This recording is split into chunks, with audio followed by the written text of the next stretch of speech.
Well, I can actually find that out for myself by stabbing this thing into my arm, and then I'll eat nothing for 2.5 days. This thing on my tricep is called a continuous glucose monitor because it continuously monitors my glucose, my blood sugar.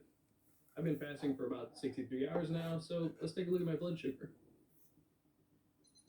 Okay, so as you can see, my blood sugar while I was sleeping was relatively flat. But then around the time that I woke up, it went up a little bit, even though I haven't eaten anything.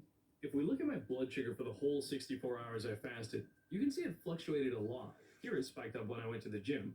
But it only takes about 28 hours to use up all the glucose stored in my liver. So where's this glucose coming from?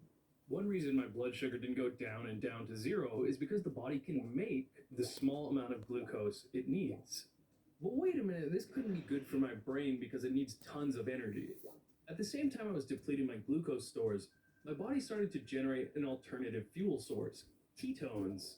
Ketones are such a great source of energy for the body that when you're fasting, 2/3 of the brain's energy needs are met entirely by ketones.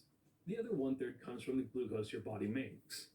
Ketones are in fact considered to be the most energy efficient fuel for our bodies, providing more energy per unit oxygen used.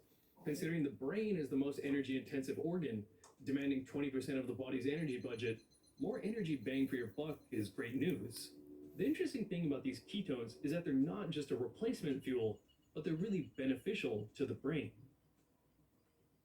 As mentioned before, after 48 hours of fasting, levels of the protein BDNF increased 3.5-fold. BDNF is a potent stimulator of growth in the brain.